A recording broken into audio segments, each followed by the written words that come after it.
One friend can't seem to get on early anymore. So we kind of, there's 3 friends and one guy waited for a while to get to log on. Started talking about the up 500. Now listen. You know, every time we do one early, they just take longer, Matt. This is like, because anything we talk about, Rob's got to repeat to Aaron when he gets on. Okay, let me write that down. Need to repeat. Put the timer on, Russell. Aaron. Hour 30. Let's go. I got an hour 15 in me tonight. Hey, hot take.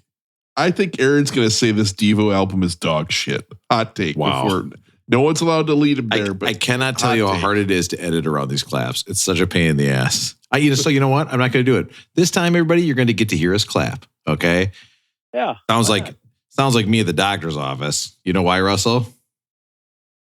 It's a case of the claps. I had gonorrhea. Oh, gonorrhea. I heard even better. And don't parse that joke, okay? Here's the deal. Okay? You think it's going to be dog shit? You think he's going to hate it?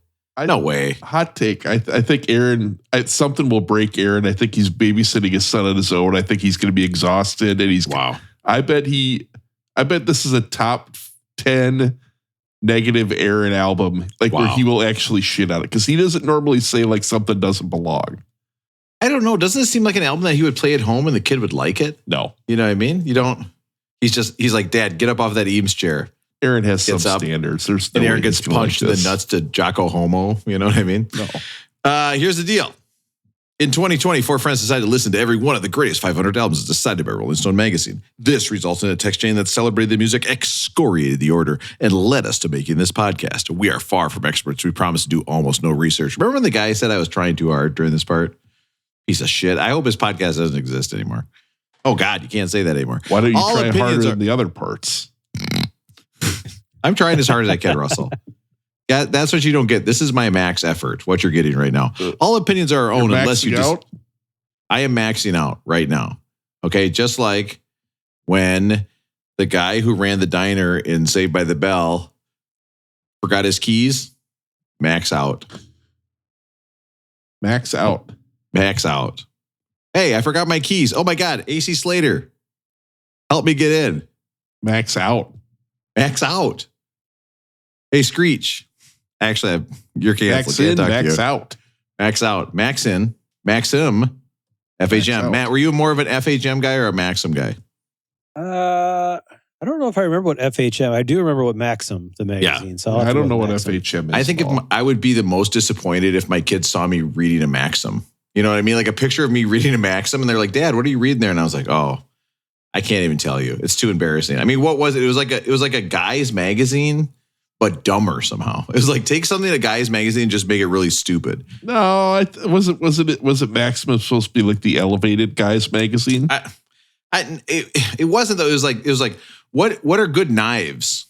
Well, Cutco, of course. Tips to making a good, old fashioned. I just wanted to see Irina Velkova or whoever that was. She was in it like 30 times in a row. Now, did I get the one that had the American Pie cast? You know I did. Okay, that's an all-time Maxim episode. Okay, great job, Maxim, on getting Shannon Elizabeth. Is that still a magazine? Do they still have episodes or periodicals? Is that what it's called? Maxim periodical magazine. But it's got to still be out there, right? Oh, yeah, there's still a website. Top 15 hotel brands ranked according to a luxury travel service. I mean, this is good Maxim content. Luxury, Here we go. Wow. Yep, there's finally, we do see some women on here. Spirit of the Week, Bushmills 26-year-old Crystal. I got to admit, this is elevated. I'm kind of into this shit still. I think I'm still in the Maxim. Bushmill guy? Is that you? Are you the Bushmill? Not me. Rob? I'm a Redbreast guy. Looks like there's an article on watches. I could see Matt being a watch guy. Yep. Oh, but you're not, are you, Matt? We've talked about being a watch guy before. Yeah, it's too hard. I mean, I've been pretty good with, pretty steady with the Apple Watch. It's actually, I've had it for a couple of years, 3 years maybe. So a lot of watch articles on this webpage. Yeah, that's the only watch I've ever had. I've destroyed multiple Apple Watches by running it into things. You know what I mean? Like I'll just pass by a concrete barrier and hit it on my watch. My watch will just explode. Concrete barrier. That's what you're calling it these days, Rob. A concrete. There's nothing concrete about it. You think? Wait a minute, Russell. You think that I'm jacking off so hard that it breaks my watch? You leave your watch on? Is that what you're thinking? First of all, I wear my watch in my left hand. Okay, so if I even tried to jack off that hard, I would be seriously injured. Oh, Okay. I'd be like what you'd read about an injury like in Maxim. It would really be like a Maxim article. Let me write down my notes real quick. Talk to Aaron about Maxim magazine. See what he thought about it. All opinions are own unless you disagree. Please sit back and enjoy. Beck did it better. We are all the way up to album 251. And from 1978, we have a band that is short for de-evolution. Just like Rob is short for my real name. Throb. Throbbing. Throb. My parents called me Throb. Oh, wait a minute. Do you think Throb is short for throbbing? Is my full name Throbbing? Throbbing? Oh, I almost said my last name there. Oof, that was close. Okay. Would not want somebody to look me up on Facebook. Throbbing. See, this is why we need Aaron really bad. Aaron would think that Rob being short for Throb is gold. You'll get to tell him it in 20 minutes when he comes on. What parts are best without Aaron? What should we just skip to without Aaron? What do you think? Should we just skip to the voicemail? It's really never good. I always listen. When I do listen, my listening has fallen off from where it was years ago. But when I do listen, the parts with no Aaron are really pretty terrible. Oh, I'm sorry. We have Devo with question, Are We Not Men? We Are Devo. One of the few albums with a picture of Chichi Rodriguez on the cover of it. Okay, I can't think of too many others. I think live. I thought it was Tom Brady when I looked at it. It's a Chichi Rodriguez facsimile, kind of. But you don't think it looks like Tom Brady at all? Oh, of course. New Tom Brady, Skeletor Tom Brady. Skeletor Tom Brady. The Tom Brady where you feel kind of good looking at him because you're like, oh, I thought this guy was good at everything. He's not. He's not good at picking when to stop having plastic surgery. Like that, if he is like I was going to say Trent Dilfer, but that's not the worst quarterback. Who's a bad quarterback? Trent Dilfer won a Super Bowl, for Christ's sake. Who's like a bad quarterback? Ryan Leaf. You know what? But he's not bad. He's just like a bust. A big bust. Big bust. He is the Jamarcus Russell. This would be a great adult film, like a genre of adult films, Rob. The big bust where all the names are like parodies of famous big bust quarterbacks. Achilles Smith, big bust. Christiana Ponder, big bust. You can't just go back to Jamarcus Russell. I can't think of any more. Spurgeon Wynn. I mean, that one is right there. That's the best porn name / quarterback bust I've ever had, except he wasn't really a bust. McCarthy, big bust. Oh, no. That got too real. BJ McCarthy is what his name would be in this parody film that we're making. Okay. BJ McCarthy, big bust. Big bust. Russell, that's going to have like 10 sequels. You could see watching Big Bust 8 and be like, oh, do I need to see the first 7? You better copyright that before this episode comes out. My God. Okay, I got to mail that to myself. Heather Schuler, big bust. You know, if I mailed this shit to myself, it's just a sign that said BJ McCarthy, Big Bust 8. You know, my wife would like open it and be like, what the fuck? Throw it away. I'd be like, no, that's my $1 million idea. Now Maxim Magazine has a series called Big Bust. Starring. What time we at, Russell? Don't say stuff like that. Starring Jimmy Claus. Oh, something Jimmy Clausen. Archula Manning. Big bust. Oh, no, that's terrible. Let's turn on the radio, Russell. What other song would you do? What other song would you do to this? Whip it. What's up, everybody? Welcome to K-Rob, K-R-O-B. You know, people love the voicemails. People love the rolling going. People even love the part at the end where Russ and I think of jokes and try to make Matt and Aaron laugh. There's only one part they don't like. Oh, yeah. You should hit that skip when we get to the music. It's true. When Rob has album facts, the show starts to suck sack. Once we get fast rolling going, you should skip it. Yes. When we start talking about the songs, you can skip it. It makes the podcast way too long. You must skip it. Just skip it. Don't even wait. Push that button. It's okay. 30 seconds forward. Just skip ahead. Only Aaron likes this. He thinks it's great. But skip it. I know I would. When we talk about the album, you should skip it. By then our energy is down. You should skip it. We never say anything profound. You must skip it. I say skip it. It isn't good. I say skip it. I know I wish I could. Nice. When you want to hear about the greatest albums of all time. I didn't hear that song on this album. But you're just did I listen to the wrong album? Look it up online. I was shocked when I looked at this album. Whip It was not on there. I had a whole parody song written before I listened to the album. Rob, I've got the what was her name? podcast for you. Tamara Morenovich. Big bust. Did it better. And then at the end, like of this, like the movie, like they would have like, like instead of the Hall of Fame bronze bust, it would be like the bronze bust. It's like Jamarcus Russell's head, but he's got huge cans. Yes. You know what I mean? Like, Big bust.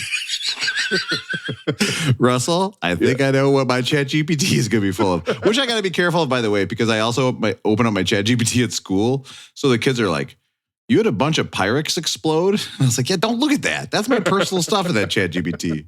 You know what I mean? Like, why so sad? Viagra work how long? Question mark. I've got two guys here who would love to watch a movie called Jocko Homo, starring Jocko Willenick, where he says, in order to have and do the things you want, you must find a way within yourself to act on the required tasks. That might mean going to bed on time, waking up on time, or completing a task you know you must get done. Now let's get down to the manhole and start fucking and sucking. Whoa. I mean, that would be Jocko Homo. That's what I was just saying there. I've got Russ in Minneapolis. Russell, how are you doing? Oh, shrivel up, Robbie. It's rule number one, Robbie, that you can't get those airport pants pissed. Good thinking you don't have airport issues with that booty poo-poo. Oh, my God. That's the way you edit Top 500 album, with the lyrics booty poo-poo. Somebody out there, Russell, is clipping that soundbite, putting it in their wireless headphones and listening to it while their partner makes love to them. That's going to be their thing, is hearing you say pooty poo-poo so many times. Is it Andrea Ware? Big bust. Andrea wearing no panties. Big bust. Big busted 10. That's too far. What? That was too far. I bet somebody said that to him, though. And I've got Matt in Minneapolis. Matt, how are you doing? Good, Rob. Are we not men? No, we are Devo. Oh. No, we are. Listen, let's not mess around anymore. Let's get right into it. Let's get right onto the voicemail. The freaks on the phone. How are we doing on voicemails these days? Oof. We got none since the last episode, so I'm a little worried. We're at zero voicemails? Zero. But you know what? I got a lot backed up. Russell, I'm kind of backed up. Let's get some of this gunk out. Okay. So HBO is currently running a series of Hard Knocks, and they're okay. This one was sent in a while ago. I don't know. No I think wonder people don't call in. We've talked about you not playing people's voicemails, Rob. Well, okay, so I'll just say this. Sometimes I don't play voicemails, and then you harass me to play some guy's 5 voicemails that I had to chop up. Well, you could have played all 5 of those in one and been done with it. You refused. You cannot play a 5-minute voicemail, Russell. I can't. Even I know that's too long. And you know me. I love, just like watching Jamarcus Russell throw a ball, I love long stuff on this show. All right? Think of one. Dang it. I'll get it by the end, Russell. Tammy Couch, big bust. Cleveland. Tammy Backroom Casting Sexy Couch. Rexy Grossman. Yes. Big bust. Guys, Tammy Backroom Casting Couch. And if you think that's funny, I know where you've been. Okay? Probably by those ugly grannies. All right, let's get back to the voicemail and to the voicemail caller. Sorry that if you're trying to clip this for you. Miller, big bust. on the Buffalo Bills, and I know that they've been pretty good recently in their football season, so I've been watching it. And then I decided to continue on this journey of learning about Buffalo Bills, and I watched the 30 for 30, the 4 Falls of Buffalo. You should look up who the all-time best running back is. You're going to find a lot of stuff about the Bills' all-time best running back. I can guarantee you're going to find some documentaries. They're going to shock you. And it got me thinking, because you all talked about how there would be nothing more meaningful to Minnesota sports fans than the Vikings winning a Super Bowl. True. The Vikings have gone to 4 Super Bowls and have lost all of them. Buffalo Bills have lost 4 Super Bowls. Mind you, those are 4 in a row. And so my question to all of you, if you can think objectively, is, what team would a Super Bowl win mean more to, including the community, the fan base? Good question. Would it mean more to the Buffalo Bills and their fan base, or would a Super Bowl win mean more to the Minnesota Vikings and their fan base? First of all, we cannot think objectively about this. It's impossible. Okay. It's a sickness that we've caught. Okay. Cheering for the Vikings is like a genetic disease. My grandfather passed it down to my dad, who passed it down to me. And now I'm stuck with this. But I don't know. Would you even be happy if they won a Super Bowl? Like, would that fill a void in your life? It's like most things, right? Like, you just wish for it so much, and then all of a sudden you get it, and then you're like, oh, okay, well, life goes on, kind of a thing. So Yeah. that's where I feel like we're now. I would think that it would mean much more to Buffalo, because people who live in Buffalo are living in Buffalo, and they need something to get them through the doldrums of the winter. We at least have the beautiful state of Minnesota to live in. They're True. living up in Buffalo. So, I mean, can you imagine you go right from the Buffalo Bills season to like the Sabres season? right. You're like, oh, wow, I'm going to watch old videos of Dominic Hasek again. Pat LaFontaine, Wow. We're coming Al in hot. McInnes. I'm bringing Wow. it. Alexander many- Mogilny, 89. And I also think this. I know the Vikings lost so many Super Bowls, but it was so long ago. We weren't even alive. None of us were alive. Like, it doesn't even comprehend to me that they would have been in the Super Bowl. Like, I've never seen that. So I don't know. I think I kind of agree with you, Matt. I think it would mean more to the Bills. First of all, it's more likely with the Bills. I'm just going to go on a limb and say that right now. Yeah. I kind of think so too. I think they do have the Sabres. I technically do not consider the NHL like a major sporting league, but I feel like the Bills are a more integral part of that city and the community than the Vikings might be here. And I know the Vikings fans want it. They want it really bad.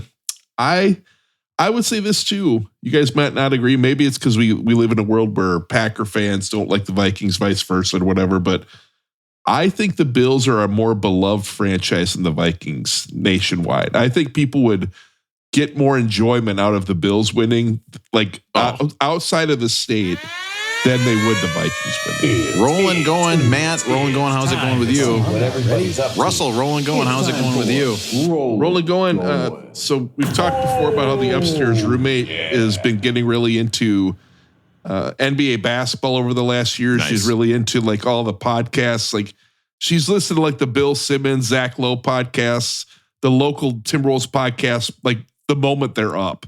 So I am now being quizzed on whether I've listened to these podcasts that I've listened to for 10, 15 years. But the other thing that the upstairs roommate has recently got into is now way more into than I am.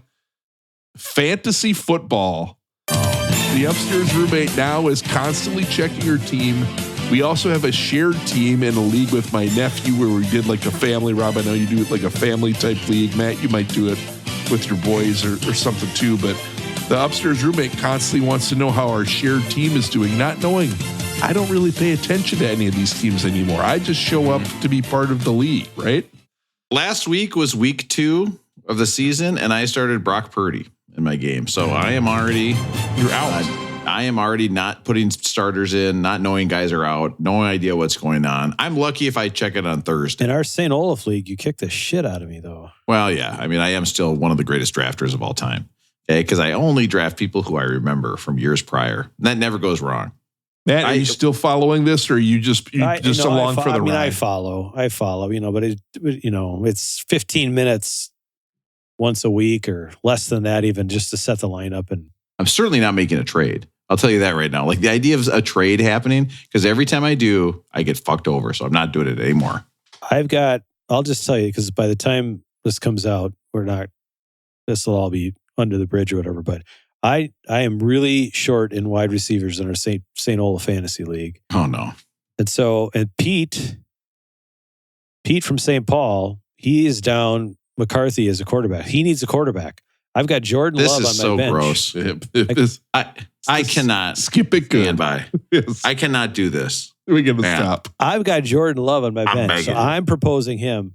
Give him gross. Jordan Love and Travis Hunter for Devontae Adams and Tyreek Hill. I'm just going to say this. If Pete is listening to this show, no chance. I'll eat this microphone. I'll eat the microphone and the computer. I'll eat the whole fucking thing.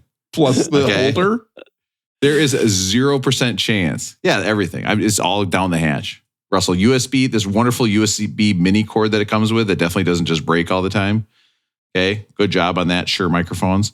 It's all going down the hatch. There's 0% chance. But Matt, I have to say, every male that saw what you were doing there groaned. Because listening to about somebody else's fantasy football team is the worst. It's fucking torture. I was going to say, the only problem with like listening to like a podcast is that I'm in like too many leagues now. So I could be super excited for Josh Allen in one league, but then I'm getting my ass kicked by Josh Allen in the other league. So it doesn't even really matter. It's like, how do you get excited for? Maybe that's what I should do. Should I just join every league I'm in together into a super league? You know what I mean? And then make it worth like I have to pay $500 to get into it. Well, have I ever told you guys about my great fantasy league idea? It's called the Billionaires League. Yes. Okay, Russell, I like this. And so this would be a combination of fantasy football, fantasy basketball, fantasy baseball, and I guess fantasy hockey. Oof. But where you could intertrade players, Rob. And so it's like it's an ongoing season of leagues that just intertwined the Billionaires League. So you're telling me I could have traded Dominic Hasek for Thurman Thomas? Moss, yes. That would be a great league, Russell. I like that where it's just all year long. Yeah. Oh, that's so good. So I'm literally trading like Akeem Olajuwon for Jeremy Roenick. See, Russell, you can see where my sport references kind of die off. It's right around NHL 95. It is right around the Akeem Olajuwon days, isn't it? That's about it. I don't even know Hakeem. I'm more stuck on Akeem. You know what I mean? That's a deep cut. We're really fucked. Really need this might be the first scrapped episode. Like this episode is going down the wrong tube. Where is Aaron? That's my question. What could he possibly be doing right now? We are melting down, Russell. We did say like we were going to be like, about 11 o'clock Central. So that's, 45 minutes ago from now. So he's not just the 15 minutes late. This is wild late. Do we want to scrap it? We could. We could just have another go with this. When Eric comes back on, maybe I'll do a different rolling going because we can't do fantasy football talk. That's just it's god awful. Russell, this is going to be a lost tape. Yes, this is going to be a lost tape. This is going to be the one where we're like, we have so many episodes to get through. That's true. We're going to have a couple bad ones every once in a while. Do you know what we should do right now? Fuck Aaron. Let's just promise that right now we're going to do a kick-ass episode from here on out. Listen, everybody out there, so far, this episode has sucked donkey nuts. Okay, except for the big bus thing. I like that. And I like Tim casting couch. I don't know if everybody heard that, but I think it was a good one. Can you guys recall me for rolling go? Let me go again. All right. Okay, Russell, and I promise to edit out the fantasy football stuff. Russell, rolling going for the first time. How's it going with you? Anything going on with fantasy football? Earlier tonight, the upstairs room and I were trying to find something to watch on TV. We watched some old series that were pretty good, but we ended up landing on the Charlie Sheen documentary. Oh my God. Have you guys watched this?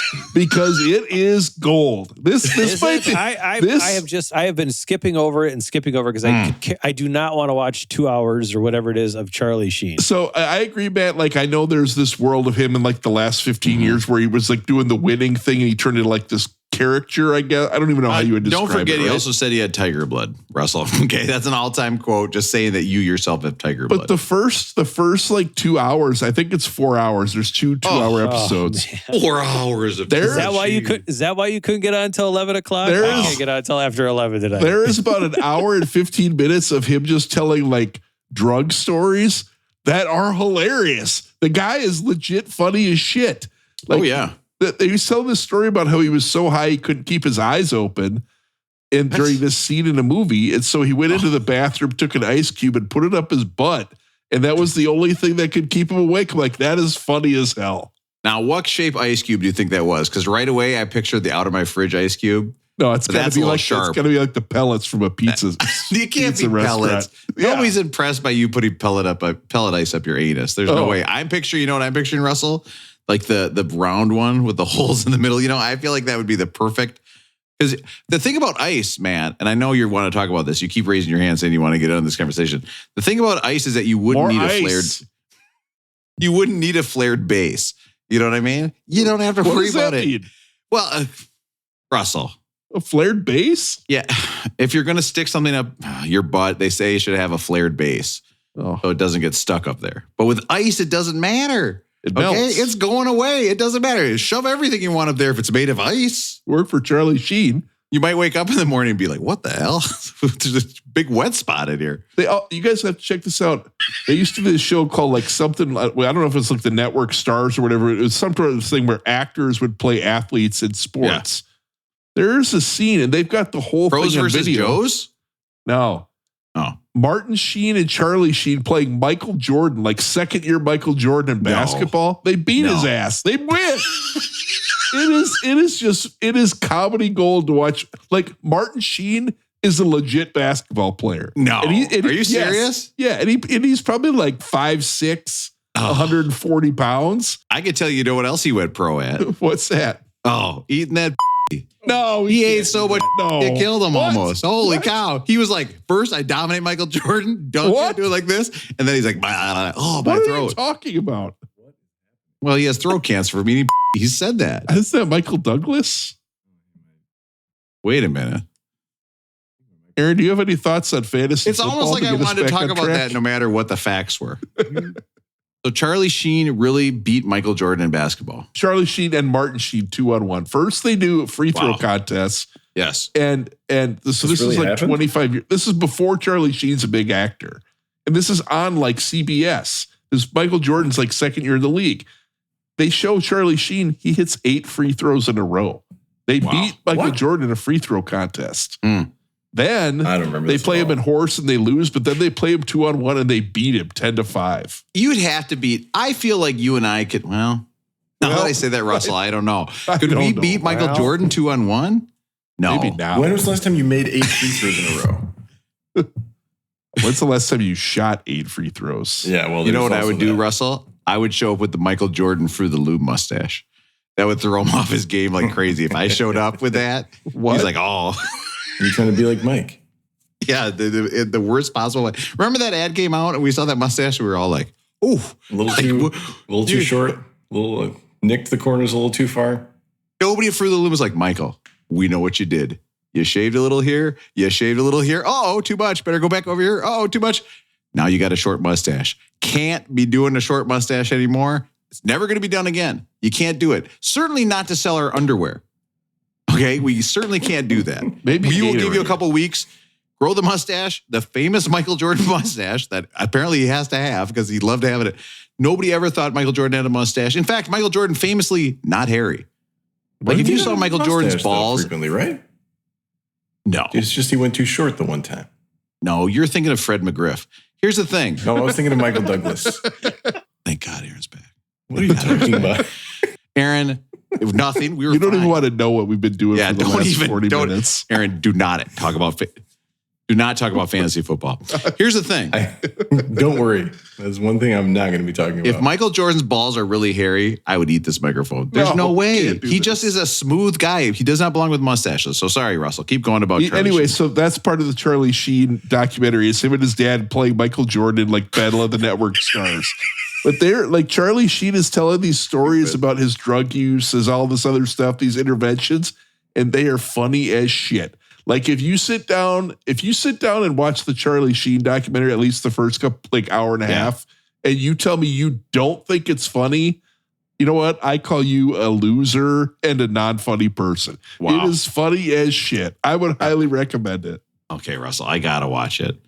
I got to see it. Now you got me. I'm not saying like he's like, oh, this guy should, you should follow his ways and treat him like an icon. But it is hilarious. Like he tells this, like he's got the famous scene at the end of Ferris Bueller, Rob's most hated movie. Oh. But he tells the story about how he like overslept for it. And everything about his stories are just spot on, fantastic. So I would highly recommend that at least the first hour and 15 minutes of the Charlie Sheen documentary, because it will make you laugh. And it's just a lighthearted part of your day. Russell, I love drug stories, but I also love sex stories. Am I going to get any sex stories in this documentary? Right? Yes, there was Is there just the anything for whole. Rob in this? They just did like a whole 20 minutes on Heidi Fleiss or whatever the Hollywood Madam. Oh, the was, Hollywood Rob. Madam. Yes. Don't you think I don't know who Heidi Fleiss is off the top She of my lives head? in like some sort of like California world with a bunch of like exotic birds and vultures behind her, Oh, Rob. gross. Can you imagine? You're trying to have sex with Heidi Fleiss and there's a bunch of birds squawking around. vultures. Like you're at the zoo. No, you can't be having vultures. You cannot be having vultures in your house. If you died and got eaten by vultures, your pet vultures, nobody's surprised by that. That everybody saw that coming. That's a terrible idea. You did have ferrets at one point. Ferret. One. Russell, and not for long. Okay, and we don't talk about that because it's a really embarrassing time in my life. Oh. Okay. I would never buy a pet without people's permission. Condors in your house. Wait, were we talking about condors? No. Wait. You guys ever seen a condor? Fucking No. terrifying. Massive bird. I was not prepared for how big a condor is. How big are they? Their wingspans are like 9 feet. They look like dinosaurs. That reminds me of one of my favorite basketball players, Hakeem Olajuwon. Now listen, Aaron, you're going to get that when you listen back, but I highly advise you actually don't listen back to the beginning of this episode because you will realize what an important part of this podcast you are. And to fill you in, Aaron, the boys said I got to tell you one thing from what we talked about earlier. Okay. The only thing I'm going to say is, okay, we're doing a bit of quarterbacks that were big busts and then turning them into porn stars for a porn series we're making called Big Bust 3, Yes. starring Tim Casting Couch. Oh, okay. Fuck, you didn't laugh at Tim Casting Couch either. I feel like that's a funny shit. Or like Davina Klingler. Big bust. Hey, Aaron, Davina Jamarcus Russell, big That's bust. the biggest bust, right? Oh my God, that's so funny. I thought the biggest bust. Ryan Leaf? And I've got Aaron out in California. I've got Aaron, and Aaron was telling me earlier, Brian Bustworth. Big bust. Bustworth is a great porn star name. Bustworth. That's perfect. I've got Aaron out in California now. Aaron told me earlier that if you nut after 2 minutes of doggy style, it's really 14 minutes What are you doing? in human minutes. Wow. Aaron, how are you doing? Rob, you got your left hand, you got your right hand, you got both hands. Let's talk about Devo. Wow. Russell's was a little bit more erotic than yours. Aaron, rolling going. How's it go with your fantasy football team? Oh, My God. I don't do it. Please, I did get Aaron, involved. we That's right. almost scrapped. I swear to Christ, Aaron, we almost scrapped the podcast. The horse was down. The gun was loaded. It was pointed at the head. We had our first official redo of a rolling We going. said we should scrap this episode and just bail. That's how bad it was. Aaron, lift us up. Lift us up. I got an uplifting story for you guys. I do have an uplifting story for you guys. Nice. My kid, Wallace, got me good on Wednesday. We had soccer practice on Wednesday, and I take 4 kids to and from soccer practice, so that's a long day. I pick them up at the aftercare, I take them over to practice. And When then they get in the van, do you count them off and go 1, 2, 3, 4? And I should do that, shouldn't I? I'll send you the video. Like, you would not believe, like, 8-year-old boys getting out of a car. Like, it's like, this is like high level physics to them. Like, getting in and out of the car is serious. But we did get in there, getting back, had practice. I do some assistant coaching, which now is sort of just like, oh, stand over there and do the drill because they've exceeded my soccer knowledge. But it was super hot here on Wednesday, so Aaron's just doing. Hey, we're just doing bicycle kicks today, kids. Let's fucking do Just it. broken Just kicks, having a that's all. flip around. I like that idea. We just fucking Concussions scorpion are kick it. not real. Head Yeah. the ball when I throw it. Head Yeah, it. as hard as you can. Hard as you can. Okay, now this is a wife and this is a mistress. I'm getting you guys ready to play in Europe. This is very What? Oh, important. that's clever. Very nice. Thank you. Very nice. So the practice went fine, except Wallace has made this habit now of I bring my own water because I'm also coaching, and then I bring a lot of other water. He's got his water. I've got an extra bottle of water. I have my bottle of water. So he dumped my own water bottle out 2 times in 2 weeks in a row. Like Wrong. 1 week, it just like fell on the ground. The next week, he dumped it on his head. It was hot on Wednesday. So then we got home. We took the last kid home. We only had a 1-minute drive, and he said, "Dad, I know what song we can play because like the kids want to play DJ and like get to request songs in the van." And so he says, "Dad, I know what song we can play. It's a short one." He says, "We can play Watermelon Meow Meow," which is a song that sucks that I didn't want to hear. And usually I will acquiesce to his request, but I said, "You know what? No, I'm not going to play Watermelon Meow Meow because you dumped my water bottle out for the second week in a row, and I'm not going to play the song that you're asking me to play." So instead, Aaron played the Edmund Fitzgerald, which goes on for like 18 minutes. Hello? Yeah, here it is. Is anyone What there? is this shit? Watermelon meow meow. No. Yeah, this is the song that kids request frequently. No. So I said, "No, I'm not going to play it." Hello? And it's because you dunked my water bottle out 2 times. You know what this kid said to me? What's that? He said, "Okay, Dad, Fuck you, old man. can you play Unconditional Love by Tupac?" He fucking got me. He fucking got me. He got me with my own shit. He's listening to the podcast. That's fucked up because that kid is listening to the podcast. He should not be doing that. Because that's my song. Like, he's not even going to get our Tim Casting Couch reference. He's not the kid's way too young. You know what I mean? That's my song that I play when the kids are arguing over what to play. And then I say, nope, it's my turn. I'm playing Unconditional Love by Tupac. And he got me. He got me good. It's amazing, isn't it? When kids that aren't your own are in the car, they're the nicest kids in the world. They're just the greatest kids ever. They're so nice. Like my kids' friends are the most polite kids. They're so great. No. And then my kids are just monsters. Compared to them, they're just absolute monsters. And then I talk to my friends' parents. They're the friends' parents. And they're like, my kid's a monster. You know, your kids are so great. And I was like, what is going on? Dude, you're not hanging out with 8-year-old boys. These are all monsters. I almost asked someone at work how was rolling going the other day. It was doing just like in my one-on-one, just to like, how was your weekend? How are you? And I almost said, how's it rolling going with you? And I would have had to explain. Aaron, what do you think of Maxim magazine? It still exists. We cannot go back to Maxim magazine. So wait, do I need to say more, or am I the last rolling going? No, you got to pivot to Matt or Rob. Oh, okay. How's it going? How's it rolling going with Matt? Good. Except we have a little new. I don't know what you would call it, but at work. But there's a new fashion style. Wow. Where all of a sudden, you guys know about my my disdain for the dude shoes that people wear. They now make work line of shoes. So now people are wearing dude shoes to work, and this is acceptable to people. And I don't know what to do with that. Hey, dude, work shoes. That might be the most depressing sentence I've ever read out loud. Right. Just hey, dudes, work shoes. Right. Are you Googling those now? So am I kind of like slip-on moccasin look at things? Yeah, for work. And so it's the hey, dude, and they actually don't look that bad. Like these look like actual work shoes. But if you go to like the Hey Dude site, because I went to it to just look at it, they're actually getting a little bit stylish, and they're actually starting to look okay. Did you buy a pair? Fuck no. But like, Hey Dude might actually be an okay brand. I don't know. I can't get into them though. I can't get them. Have you any of you guys ventured into the Hey Dude world yet? No, this is beyond anything I would even understand. It never occurred to me that I would, Matt, but you kind of had me at shoes you don't have to tie.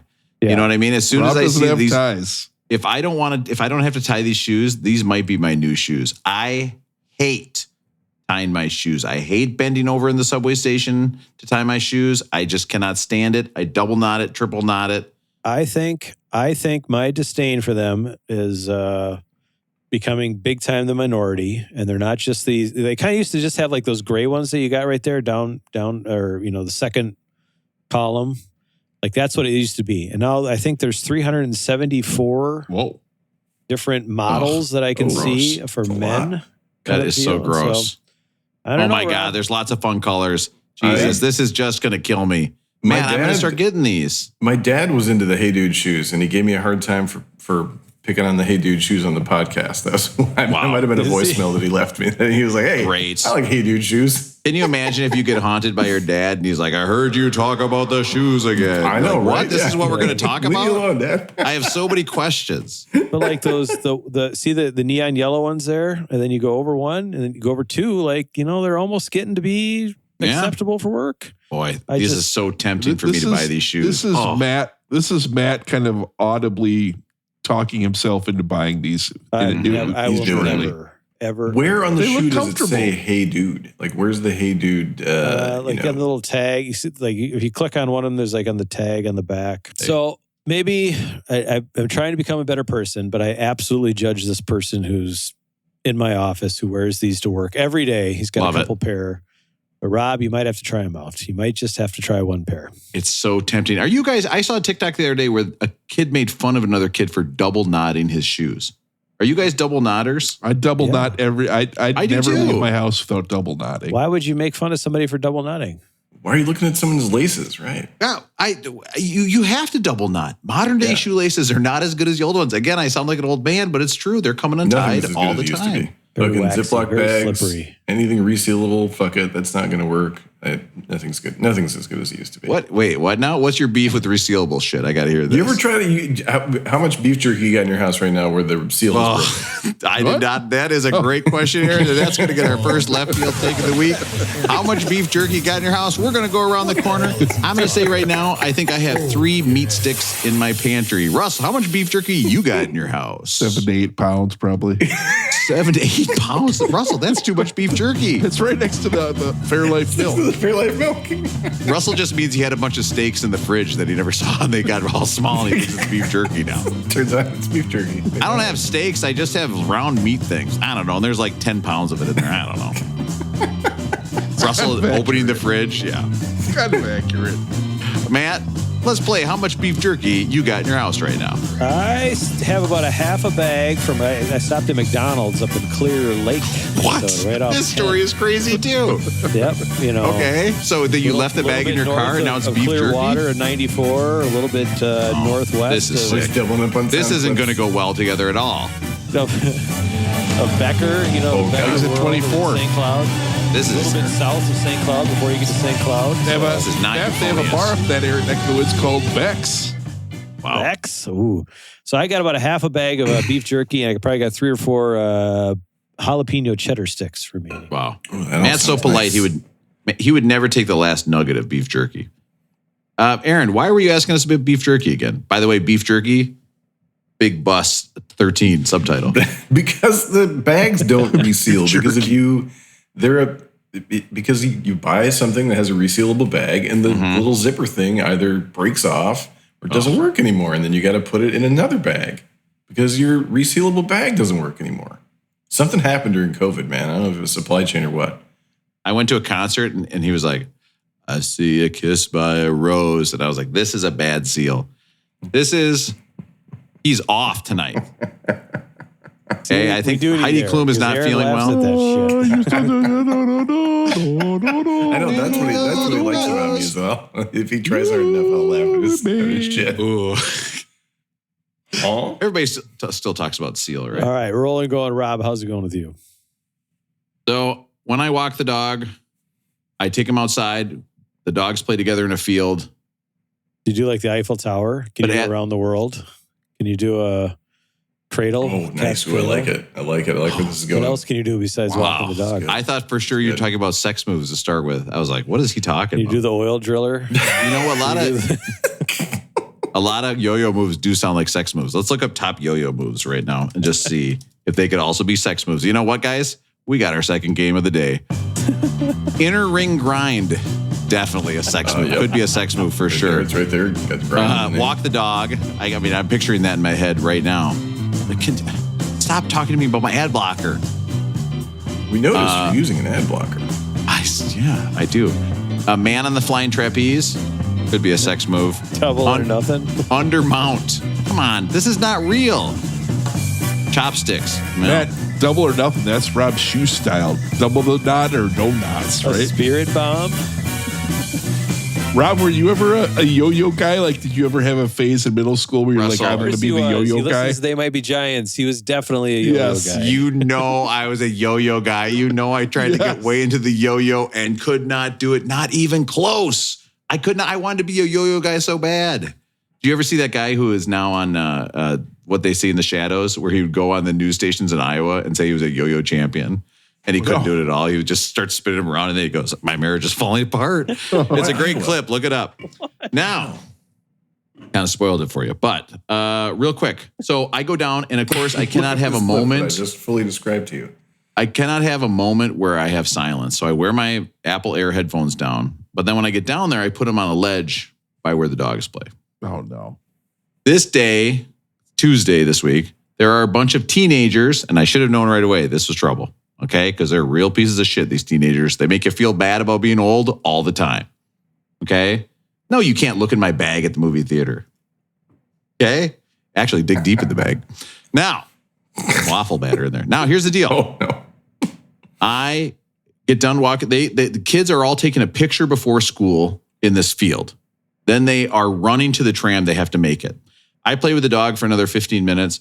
I turn around. I notice my headphones are gone. My $600 headphones are fucking gone. On a Tuesday before work, I have to be at work in 40 minutes. You spent $600 on your headphones?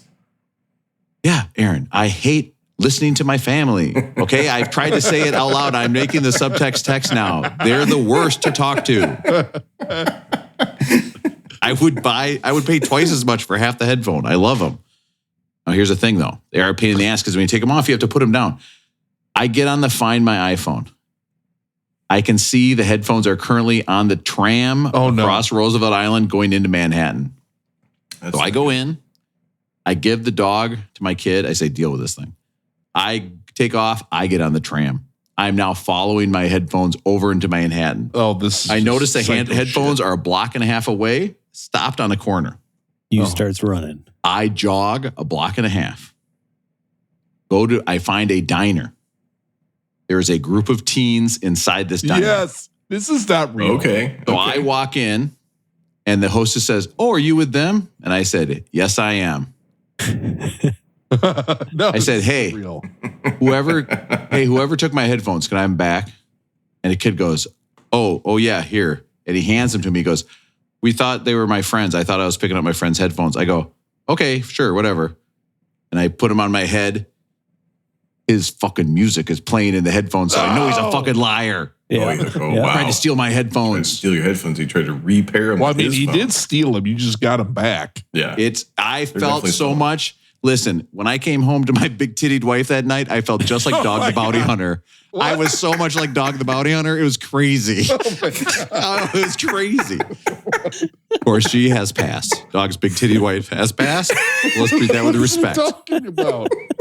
Okay, we're going to, guess what, Russell? Third game of the day. We're going to look up Dog the Bounty Hunter's wife. What are you talking about? Russell, this has gone from one of the worst episodes ever to one of the best. This is Whiplash. We do have to. It's all because Aaron showed Okay. up. All Okay, because now, Aaron showed we, of up. course, are talking about Beth Chapman. What is this? Okay, look at this, Russell. I mean, it's the first picture on Google. Here she is right She's here. got the Like, same I'll zoom haircut in. as Dog. She and Dog have the same hair. Look at that. Dog had a type. I'm just going to say that right now. It's not good. So these kids, Rob, when you get these back, when you walk out, they're going to be like, oh, that guy is insane. Yes. Insane. Now, if you recall, this is the second time I've done something like this. Okay. I did go to that person's house in Rochester when they took my phone from Goodwill. And I did knock on the door with my two children in front of me in case they came out blasting with a shotgun. Yeah. Okay. I didn't want the kids to grow up without their dad. Okay. So I did the only right thing to do and put them in front of me. Okay. Okay. And my wife later said that was a really dumb idea. And I was like, well, I got this phone back, which now, of course, is worth about $2. But in this case, I got my headphones back. But I you felt tracked them victorious. across like a ferry, a ferry, in a whole different part of the city. Yep. So imagine that Well, this you is kind took of somebody's insane. I'm stuff. impressed you did it, but it's kind of crazy. What if anything else would have happened? What would I have done? If they would have said no, I don't have them, I'd be like, oh, then you get a rage. Then you get a hit of you. So I get enraged. Feel bad about it. I get enraged and they run away. What do I do then? Like, am I like? Oh, am I going Terminator 2 the after them? slowest one? You grab the slowest one, you kick the shit. And then out of what? it. And then If what? he's I faster shake than them their friend, down. They have to be faster than you. No, you take their So what they backpack. should do- You throw their backpack in the river or something. You do something mean back. So what the kid should have done is just shut him off, right? So then 100%. Because when I went in, I pretended like I was looking at the menu, and I was looking at my phone because it made an arrow to where my headphones were, and I was like, I was looking at the menu. Now, the really satisfying part, Russell, was every kid sitting with them. When I said, "Give me back my headphones you stole from Roosevelt Island," they all looked at this guy with shock and horror. They were like this. They were like literally shocked. I would that never he had- think you could track something like that. Oh, Russell, I'm telling you. everything. That's because you've got one of those Chinese phones, Russell. You're one of those green screeners. You're already getting tracked. Where are the Apple phones, Bill? Okay. Yeah. You're already getting tracked by his most honorable president. Korean. All right, Korean. He's got one of All those Korean. Oh, okay. Yeah. I was like, wait, where are we building? Listen, we're a big fan. Please bring Samsung Podcast back. We are dying without that platform. Our downloads are literally down like 60% after Samsung Podcast went off the air. Very, very sad. So anyways, folks, that was my rolling going. Once again, chasing down teens to get My stuff. Maybe they weren't financially well off and they kind of considered you like the DoorDash of someone they're allowed to take stuff from. No. Okay. Actually, I thought of you guys because I picked up somebody's the wrong grocery bag. Guess what? I brought it back to him. Oh, yeah, that's right. I am Mother Teresa. I'm impressed you got those back. Like, so how, from stealing to when you got them back, is it like under an hour? No, I would say probably half hour. Yeah. So you, a restaurant, you go in. If it would have been like a school, do you go in? No. No, that's what I was worried about. What's the list of buildings you wouldn't go into? Okay, Library. first of all. Public library. Well, yeah, that's a legal thing, though. Okay. They have such good internet. Oh, don't worry about it, Russell. Okay, I was looking up flared bass. Now, by the way, Aaron, I had to explain that earlier. I don't know what that is. That's where the podcast was before you showed up. And I can't talk about anything else we covered. I've been banned. Okay, like so many books that I tried getting banned at my local library, which is one of the reasons I got kicked out. Banned in the USA. They don't need so many books. Now, what about like it's they're on a subway car, just you and 6 youth. You get on it and demand them back. Yeah. Russell, you have to understand too, I'm a teacher. I'm telling kids shit all day long. Get off the elevator, get on the elevator. I want on the elevator, get off. I pulled the other day, you know what I pulled? Oh, sorry guys, I have a meeting. Cut the lunch line. Cut off a bunch of high school kids. I have no shame. I'll do what I want. I'm 45 fucking years old and I'm stuck in middle school for the rest of my life. My life is a living hell and I'll do what I want, Russell. Anyway. At least you get to go home to your beautiful big-titted wife.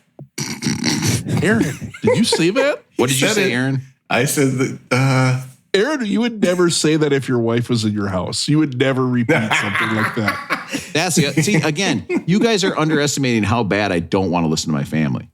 You know what I mean? Like, I am willing to put my life on the line. Okay? If it was a cop that had him, I would have went for his gun. You know what I mean? Like, I would do anything to get those headphones back. Now, what if he had like an ear fungus, Rob? Would you have taken him anyways? Yes. I don't care.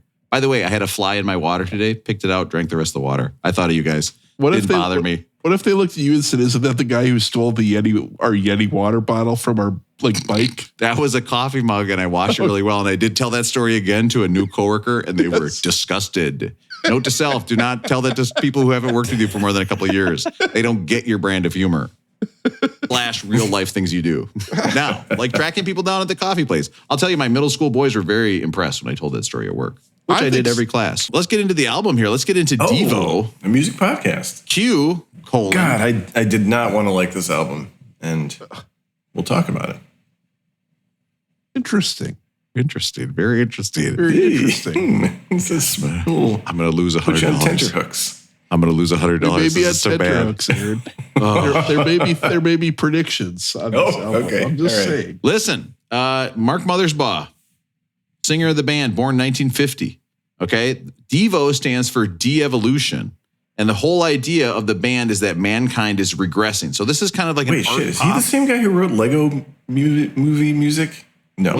Fuck, Aaron. You're getting right into my end note here. Oh, sorry. Yes, that's Mark Mothersbaugh. Oh, great. Okay, cool. Mark Mothersbaugh, these nuts. He's what?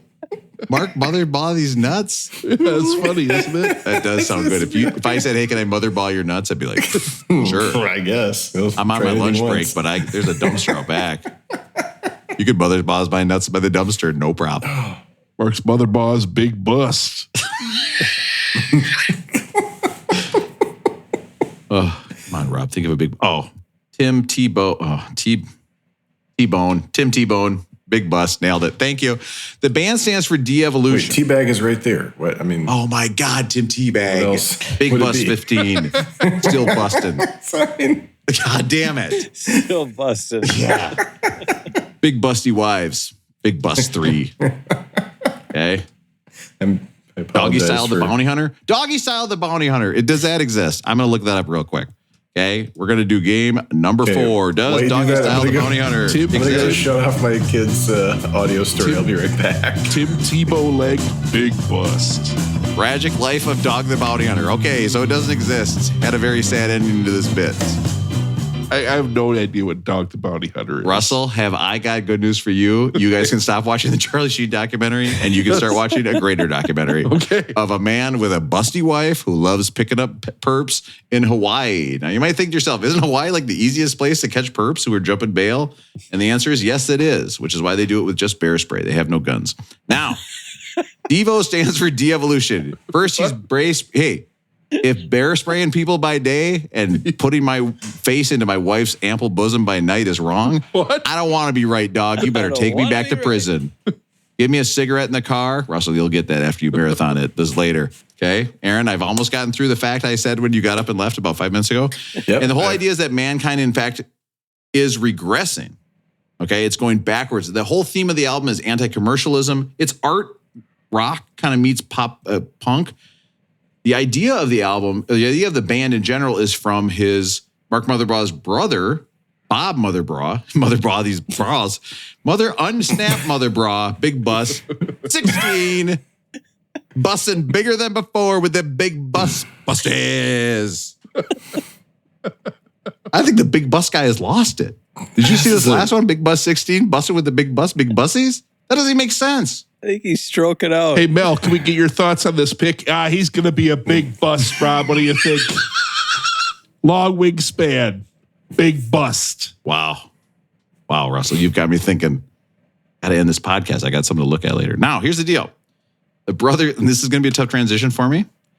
The brother named the band De-Evolution because he was at the Kent State shooting and saw how terrible it was and said, we need to... That's a fact we could leave out. We need to go backwards. Okay, I'll edit that out. But his other brother, Jim, was the drummer on all the demos and then quit before this album came out and then went along and he was one of the guys that came up with MIDI, like the computer music. Oh, Russell, wow.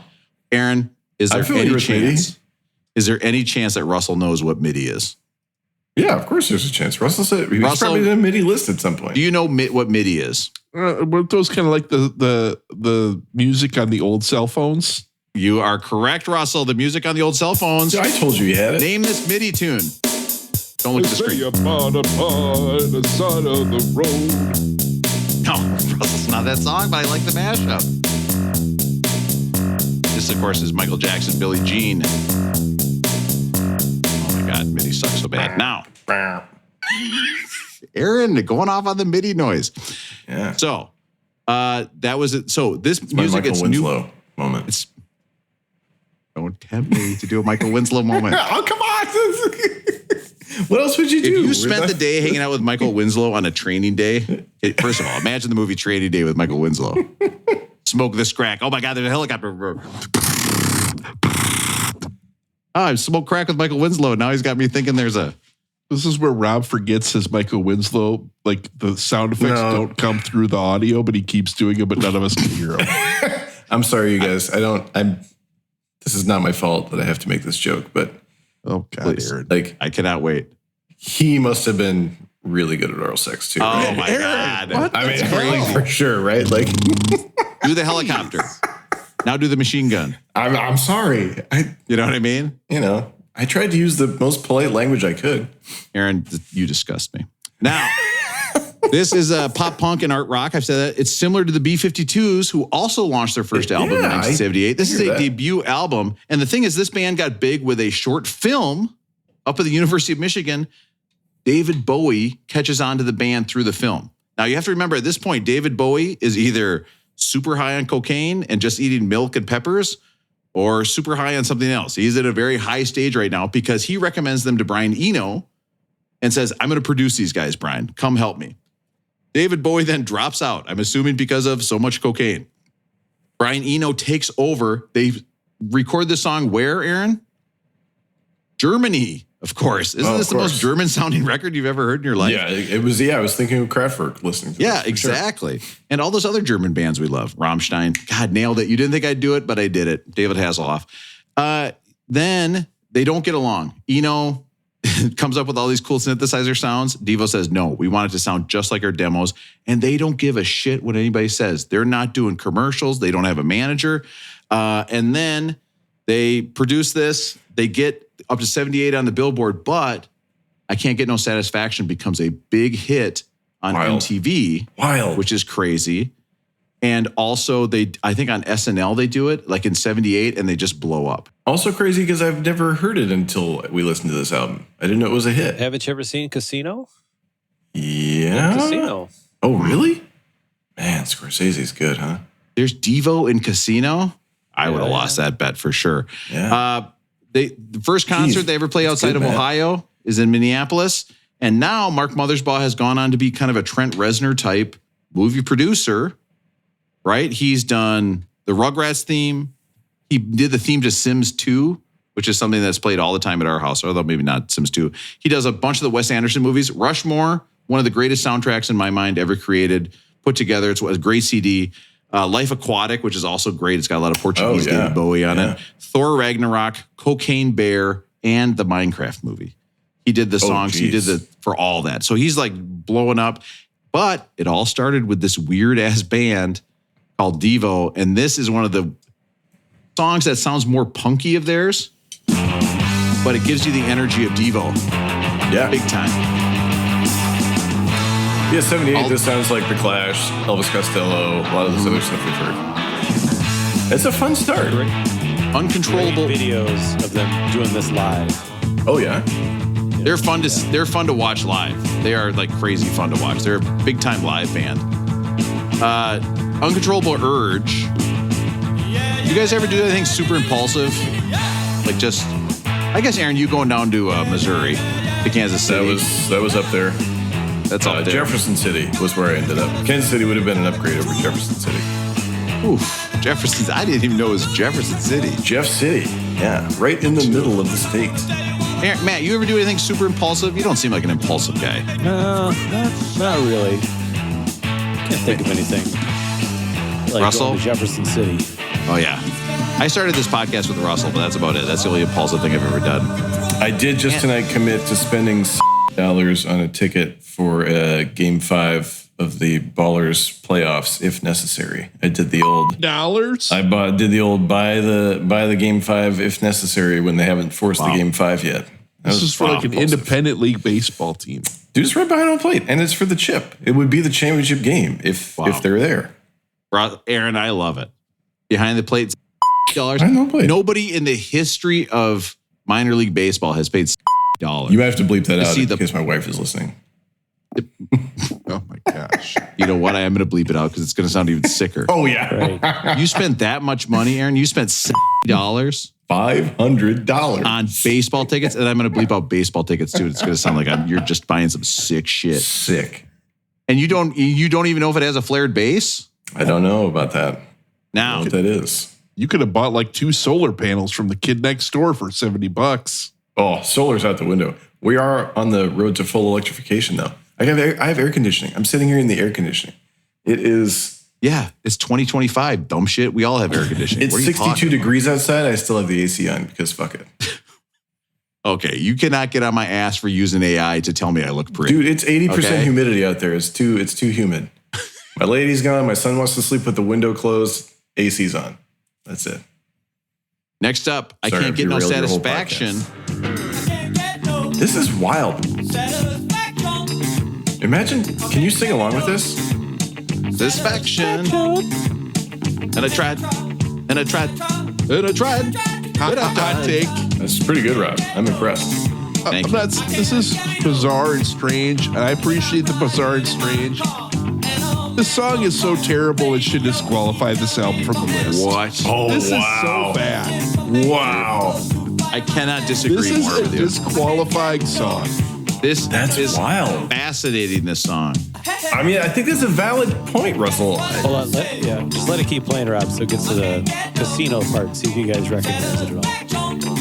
But yeah, Russell, I've had takes like that on other albums and songs and stuff, so I'm not gonna. I definitely know the feeling, but I'm almost intrigued by it. I could even see putting it on like a playlist that you got on your phone. Well, you should watch the Devo documentary that's on Netflix right now. But if you take like an all-time song like if you look at like the Rolling Stones 500 greatest songs, this is probably in the top 50, right? Yeah. 100. This is in the top 50, and Otis Redding's cover is probably in the top 250. You take a song like this and you just turn it into this. I don't even know how to describe it. I think it disqualifies the album from the list. I love it. I think they're breaking down the song. They're turning it into what the music was like at the time, and they're putting a spin on it when they talk about the commercialism. That's what they're really emphasizing in the song, which is the theme of this whole album. Oh, I like it, Russell. I think it's fun. Now, I love both takes. This is really good stuff, guys. Did you see the video for it, Russell? I haven't seen any of the videos. I've been too busy watching these Dog the Bounty Hunter and his wife videos. So, Russell, when you're done with Charlie Sheen playing basketball against Michael Jordan or whatever, you should watch with me the Devo documentary, man. You said it was so good. Yeah.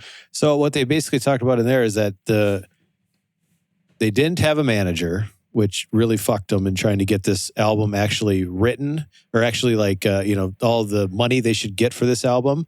But then they convinced somebody. They told them, you can be our manager if you get us on Saturday Night Live. That person got them on Saturday. They wanted to go on Saturday Night Live because they thought that was the height of kind of like the alt universe in the world right now with all the comedians and everything. So they wanted to go hang out with those people. Oh yeah. So they get on there. They get signed by a record company. The record company wants to put their album into all of these record stores, but they want to spend $5,000 to make posters to put their faces in the record stores. And they say, can we just take that money and make a video? And the record company people are like, what? Because there's no MTV or anything. And they take the $5,000 they were going to put their face and they make that video, Rob. And that video ends up being like genius for the marketing side of things. But that's the thing, right? Is they started with the movie. So, Devo is already thinking about alternative art. I mean, imagine making a music video before MTV. Like, who the fuck is doing that? Aaron, I think, and I'll just briefly state, the whole Kent State thing, right? Matt. It's okay now. It was terrible as a segue from a joke. This band basically came out of that tragedy. How can I can't say that word? Tragedy. I've edited it seamlessly. Yeah. Because they had this thing, like they don't want to go down this normal life. They just want to do their music. I'm making it very simplistic. Rosie, I think if you watch the documentary, you would absolutely love this band. You think so? Just the people behind it, more like the music. I mean, they're a little out there in some of their stuff, right? Yeah. But the 3 or 4 main members, I mean, they are activists. They're not political. They don't want to be political, but they want to, get their message out there. Mm-hmm. They have this whole thing, and again, good, bad, or indifferent, but about, their parents were really into Christianity, and they just absolutely go against that. And so they did this whole thing where they started an alternative band that they would open up for themselves, but they made a band called Dove, the Band of Love, and all they did was soft rock Christian music, as like a oh my god, that's like incredible, thing. And so then they would go out there and play these soft rock Christian music songs, and people would be booing them and say, "Well, get off the stage! We just want Devo." And it was Devo the whole time, but they didn't want to pay an opening act, and so they just did it. I mean, they sound like they might be giants to me, kind of thing. So I would watch the documentary. It's fascinating. It's so strange. Yeah. Because to me, Devo has a very distinct look. Like, I feel like Devo came on the stage and were like, hey, we're another band. I'd be like, no, you're not. You got the fucking flower pots on. Like, you're fucking, you're in like yellow toxic waste gear. So, I mean, they're extremely interesting people. We had this happen in Las Vegas with Spandex Nation and what are they called? And the droids. The droids. I think you mean, Aaron, and if I wake my wife up doing this, she'll understand. Spandex Nation! I'm going to put some major echo and reverb on that. Yeah. I think she can hear you, Ray. She's looking at me right now. Oh, I don't. She must be in there with her Michael Winslow tape, because it sounds like there's something. Sounds like there's a helicopter there. It sounds like there's a car alarm. And that's my classic vibrator different modes bit. Why do they exist? Yeah, right. My sister goes, "Do you want me to tell you why they exist?" I go, "No." What? No, certainly not from you. I'm not going to hear that information. Unless it unlocks some sort of super sex secret where I could take that to my busty wife after I'm done bringing criminals to justice. Aaron, can I ask you if this joke is funny? Can I ask you if this joke is funny? Sure. Rob is short for my name, Throb. Oh yeah, that's a great joke. Thank you. That's a really good joke. So this guy was the composer. You were talking about this, Rob. Right. For the movie Revenge of the Nerds 2, Nerds in Paradise. So this the Revenge of the Nerds band is clearly based on the Devo band. 100%. Oh, okay, right. Yeah. And it turns out this guy, he was the guy who composed the next movie, Nerds in Paradise. And I saw Devo wearing a Darth Vader outfit making out with a girl, which is something from Revenge of the Nerds that's burned in my brain. Couldn't tell you how they got there. I'm sure Revenge of the Nerds, if you watch it now, is very inappropriate. Can you imagine if I showed my kids that? It's like, oh, here's a movie, but it was about a bunch of nerds, but they won. Actually, that sounds like a great movie. We should make it. Opening scene is one of them chasing a guy through New York to get his headphones back. And then I go back to my Using busty his wife. Find My app. Thank God. This is called Praying Hands. It was like the twist, but for fundamentalist Christians. This is the one tattoo I want so much, but I'm not gonna do it. The praying. I love a praying hands tattoo. I love a praying hands on the neck. Love it, but it's not me. I'm not gonna do it. Aaron, that is such an awesome thing to On say. your neck? I love the idea of you with praying hands on your neck. I want a praying hands tattoo so much. Oh my God. Like, are you talking like the text emoji? Is that what you want? Like the praying hands text emoji? Praying hands is a classic tattoo. I mean, there's now, but you don't want to do it. I mean, let's just face it. Is it a Hispanic tattoo? I mean, is that like a... I do think it's popular in Hispanic culture. Yeah. I don't think it's exclusively that, but yeah, it's probably more, I mean, it just wouldn't look right on me, you know? I'll tell you what, I got a tattoo on my hand for my middle school I worked at. My middle school is number 13. I just cannot tell you. Oh my God. So much trouble. More trouble than it's worth. It just is like, next up, Space Junk. This song is about a woman hit by space junk. Hey, the last song I was going to talk to you about, what was your church scene growing up? My family never went to church, but then when I was in the boy choir, I would go to a lot of churches to sing, and they'd be like, it's time for the Eucharist, and I was like, hell yeah, snack time. I'd be up there eating that bread, drinking the wine, and then like after like 3 years of that, some guy I was with was like, were you ever like confirmed or anything? And I was like, oh no. Because that was the other thing. That was my other church thing. When people got confirmed, I was so jealous. They would make like $85, $200. They would get confirmed to get this money. I was like, Mom, why am I not getting confirmed? And she's like, I took you to one day of Sunday school. You ran out and hid in a tree. And that's a true story. Okay. Sometimes I avoid conflict. Okay. But I was not confirmed. What was your guys' church style growing up? Oh, dude, every Sunday. Yeah. 8 a.m. Oh, we had 9:30 St. Peter's Church. It's much more humane. That's brutal. You guys so you just had to wake up early every Sunday. Yeah. Didn't you just hate that?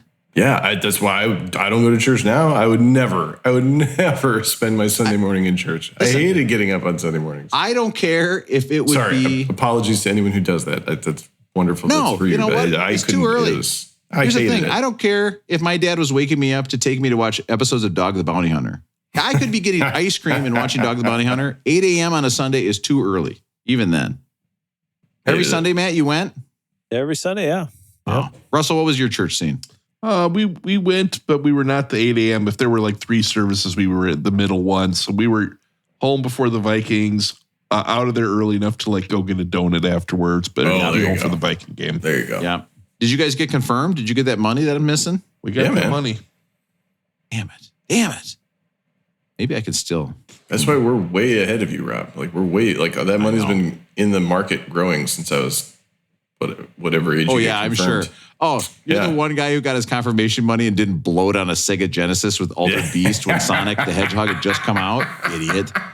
This is a song Mongoloid. This is the single that came out. Is it okay to say? Can you say Mongoloid? I don't think so, right? Absolutely. I wouldn't recommend saying it, Aaron. Okay. But they still do this song all the time live, which fucking blows my mind. I can't believe because they kicked a guy out for doing something November like November 15th, Devo will be at the Palace Theater in the Twin Cities, and I have it on my calendar as a question mark to go. Because I think this band, after watching the documentary, this as a live band, this has got to be like They Might Be Giants or one of those ones where they're probably a lot better live than you think they are, kind of a deal. So I can see why Matt would like this, and I think it's because Matt might like some of the bands that Devo inspired. So I thought we could do a quick list of the bands that Devo inspired. It's a great idea. That's like some of the book bands I inspired by going down to my local library and protesting. There's too many books. We need so many nightmare Halloween books, with the scary drawings. We only needed one, not two. Band. We're going to start with number 3 on the list because you've been talking about this band for a while, Matt. The band is Weezer. Check it out. Oh, totally.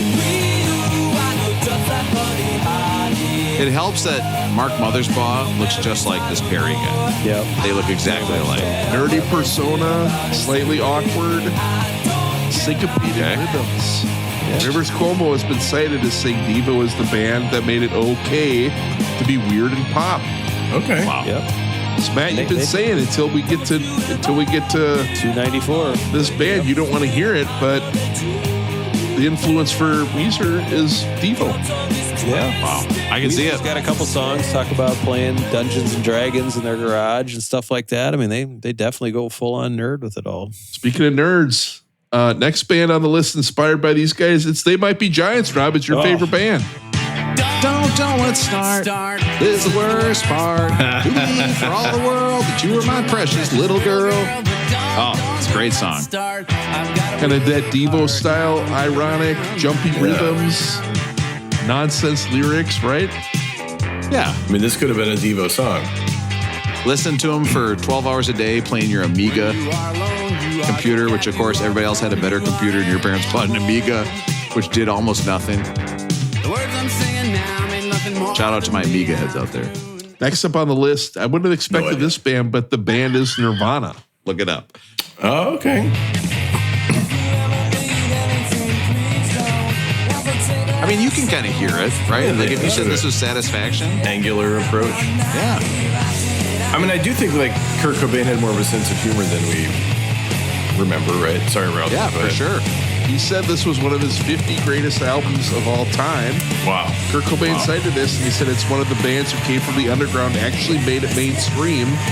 They're just awesome. I love them. He loved them. Aaron, let's role play real quick, okay? Okay. You be a reporter, and I'll be Kurt Cobain. You be a reporter, and you ask me for my favorite 50 albums of all time. Go ahead. Hi, this is Kurt Loader from MTV News, and I'm here with Kurt Cobain. Is Tabitha Soren there? Nirvana. Hello? Tabitha there? Kurt, stay on topic. Is Dan Cortez there? He's at the beach. I need to talk to Daisy Fuentes immediately. He beat me to it. Kurt, what are your top 50 favorite albums of all time? What the fuck? You're seriously asking me about 50 albums? God damn, that's a lot of albums. I'll give you a top 3. What the fuck? 50 albums? Why do you care what number 38 is on my 50 list? seems like a good round number to understand. Oh my God. I just want to know more about you. Please, who was on that? Was that Jenny McCarthy? Nailed it. Did another MTV one. Was Bill Bellamy? Was he an MTV guy? Oh, yes. Good. Pauly Shore. Oh, it makes me forget about Downtown Julie Brown. Jesse from The Countdown. Aaron, I love it when you bob shit. That was great. Did you remember when Jesse won the thing with the Carson Daly and he turned out to be like a real weird stoner and then they had to hire the second place person? Aaron, you're talking about MTV when we were like 16. That's weird MTV. You were watching weird MTV. I was watching normal MTV with MTV News and Kurt Loader. Total Request Live. That was what it was. TRL. TRL. No, you were too old to be watching that, Aaron. It was my sister was watching. I think I was just trying to be connected with my siblings. Makes me very suspicious. Sister is used for a lot of excuses. She was busy watching that and like NBA dunk contests so she could work AAU basketball. Yeah, that's right. Yeah, that's exactly it. Oh, if you want to hear more about that, listen to next week's voicemail. Next band on the list, I think we've talked about this band before. I think Matt likes this one. It's the Flaming Lips. Yeah. Oh, I like the Flaming Lips. Yeah, this is a good song. I gotta tell you guys, this is gross that I'm gonna say this. When this song comes up on my Pandora, I track it. You track it? Come on. I track it. I know. It's a great song. I know I should like it. What's that? Why don't you like it? The voice. I get it, but I just can't. I Okay, can't. I feel that. That's all right. All right, last one on the list is actually not, it's, what was the guy that Mike's Mothersbaugh or whatever, that guy? Yep. Mark Rob, you were Mothersbaugh. saying like he Mark composed all Mothers my these. balls. He composed a lot of music, including was it the Little Rascals, or what was that soundtrack you said? The Rugrats. The Rugrats. So one of those Rugrats soundtracks had a lot of famous singers: Lisa Loeb, Jacob Dylan, Iggy Pop, Lou Rawls. Fife Dog is on this song. The guy from Cypress Hill, Lenny Kravitz. Rob, I don't know what's famous about Lenny Kravitz that you would like to talk about, but You listen, in terms of talking about the Rugrats, I am not going to be talking about my Lenny Kravitz bit right now. Okay, but I cannot go from a Lenny Kravitz bit to talking about the Rugrats. That would be one other very wrong. person that is featured on this song of the Rugrats. It's Beck. Check this song out. Oh, Beck's really? got a lyric on here. I can't take it. Me either. I'm hungry. That's Beck. I'm hungry. I love it. Wow. Oh, yeah. So when it comes to influencing Beck, who did it better? Wait, what? Mark Mothersbaugh. Mark Mothersbaugh did it better. Isn't that Devo inspired? Good job, Russell. I would say to me, that was a top 5 list. That was a Great list. Good job, Russell. Did it better That was a very good by list. Russell. The I list. figured if Matt has talked about he doesn't want to hear it on any of these bands until we get to Weezer, and they're kind of the predecessor. Yeah, I get No, it. I'm judging. You know, I think that whatever album is better than Weezer at 294. There you go. Wow. Stay tuned till the end of the episode. Jocko Homo. Now, Aaron, if you want to hear a great joke I had on this earlier, just listen to the podcast. I had a really good one. But then Can't don't wait. listen after that part because it goes downhill. This is their anthem where they said, "Are we not men? We are Devo." Right. Mark Mothersbaugh said that during concerts, they would sometimes play this song for 25 minutes and just yell into the crowd over and over, "Are we not men? We are Devo," until the crowd was so mad. That would be hard. I love it. Now, So there's no titular track, but it's a titular line in this other track? How's that work? They buried the titular track. Aaron, I'll tell you what, titular lines, that's got me thinking about my Maxim subscription that I just restarted tonight. They had some great stuff. Actually, you know what one of their cover articles was, Aaron, on Maxim right now? I do want to know. Japanese whiskeys. Oh, Various. there you I know. go. I was like, Maxim, we've grown up together. We grew Did apart, they but now we're back talk together. about the Koji fermented Kanosuke? Jocko Homo was covered in polka form. What? They tell us that we lost our tails. Weird Al. Holding up You know from it. little snails. Oh, of course he's a I say Devo it's fan. all just wind and sails. Does Jocko, the podcast host, acknowledge the song Jocko Homo? Well, Aaron, there was a little bit about that earlier, but once again, you're going to have to listen because he said something about going down to the manhole. So I'm just going to guess. I see if you could put that together. Why would Jocko say he wants to go down to the manhole? I'm not going to ask those questions. Well, you don't have to ask because it's already on vinyl. Yep, that's right. I'm putting this episode out on vinyl. Okay. How much of this episode could we fit on vinyl? Like a half hour? You know what, Russell? I'm kind of leaning toward the beginning part. Aaron's not really bringing it like I thought he would. Honestly, I feel like we had it and Aaron's kind of along for the ride. Fantasy football, that's the part that makes you want to flip it over to the next part. Yeah, it's like when Ray Lewis took Trent Dilfer to Super Bowl championships. It's like, that guy's, he's kind of a big bust. He was a big bust before that, you know. It's also like when he took that bear spray you were talking about earlier, too, that Dog the Bounty Hunter uses, right? Oh, I got a great bare naked spray joke, but I'm not going to use it. So thank you. Okay. Now, by the way, Trent Dilfer is already a porn name. Don't think about it too much. Too Much Paranoias. This is where they just made a song using fast food, like advertisements. And one of them said they just wanted to play fast food advertisements over blues riffs as one of their songs to make a statement. Now, Matt, you go to the concert, you hear this song, got to step out and get a beer, don't you? Probably. I mean, it feels like they should be a quick 70-minute show kind of a thing, Yeah, right? Like they're for not sure. a 2.5 hour show. Oh, I mean, unless they played 25 minutes of Jocko Homo. But Right. yeah, it should be a tight show. It should be an hour long. It Yep. should be an adult show.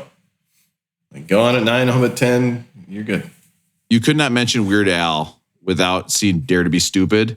Dare to Be Stupid is his Devo pastiche. It's not a parody, but it's a pastiche. And look at the video, Russell, for Dare to Be Stupid. They are doing a Devo bit with the yellow suits. Okay, I know Aaron doesn't like Weird Al. I do. One of my Trying big time. to get into it. Real question for you, though, Aaron. Yeah.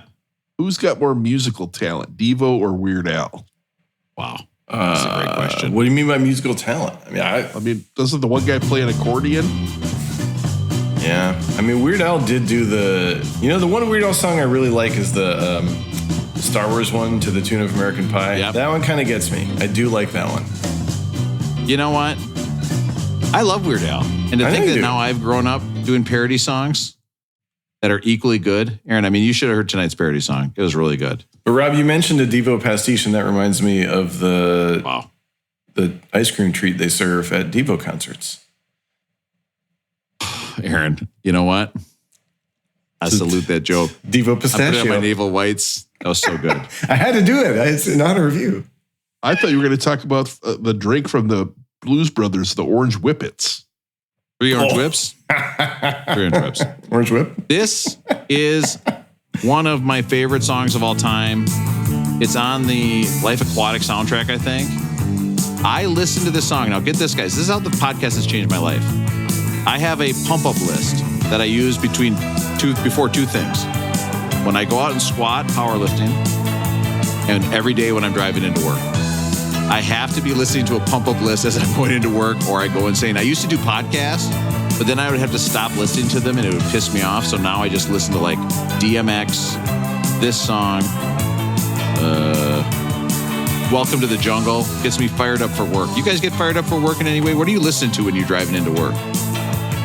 I've got a handful of songs that are go-to pumping up songs. But you're getting pumped up for work, right? Like you got to kind of be like... Depends. I thought that song, Rob, sounded very much like something you might hear on like a PlayStation game. Like if you're doing the home run derby on like an MLB 2025. Oh, yeah, I like that. It sounds like that could be the background music. But I mean, the build on this song is outrageous. This is such a good building song. It's fun. And they say, Devo songs all sound so impersonal. This doesn't. This sounds like it's a real person singing about real feelings to me. It sounds like an advanced NES Nintendo game song. Wow. You think we're doing like F0 racing here? Oh. Yeah, Aaron, you like that. You like that. I mean, he is kind of giving it here. It's like there's a little bit of soul there, maybe. This is the best song on the album by a factor of 1,000. This is one of the greatest songs ever made, in my opinion. I'm giving this a top 5 song award. Wow. I do. I love it. I really do. I texted you guys even. Comeback Joan. This was in the Ramones Rock and Roll High School movie. You guys like comeback sauce? Who makes your favorite comeback sauce? Mine's at Lovely's downtown. What is a comeback sauce, Aaron?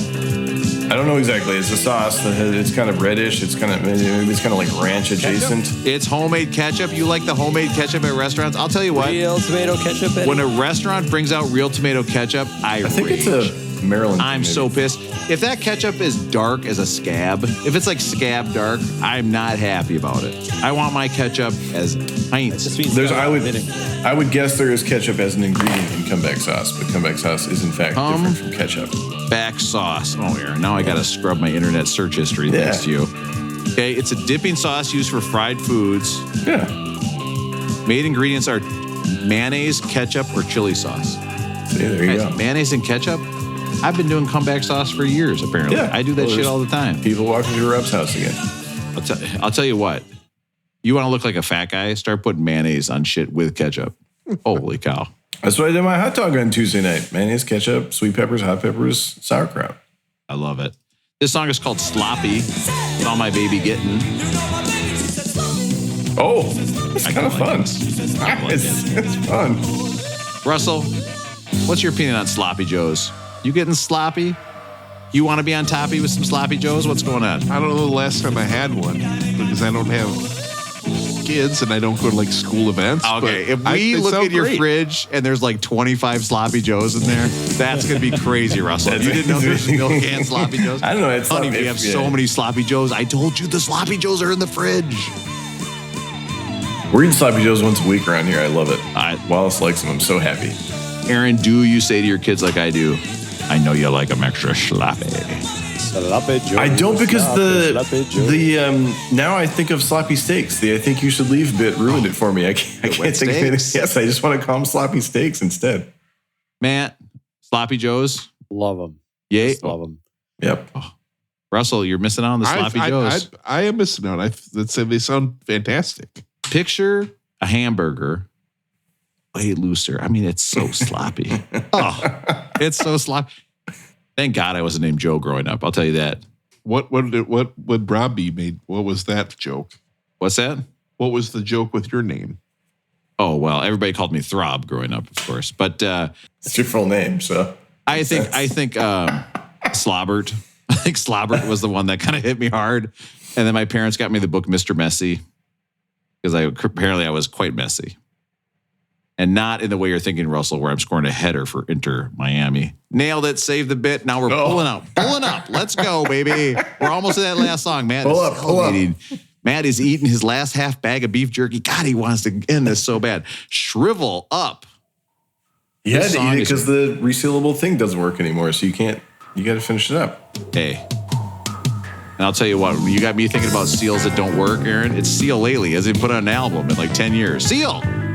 This is so bad and oddly appealing to me that I kind of like it, but it's so bad. That's the whole problem with this album. That's so fucked, Russell. I thought this was going with your last song theory that you had.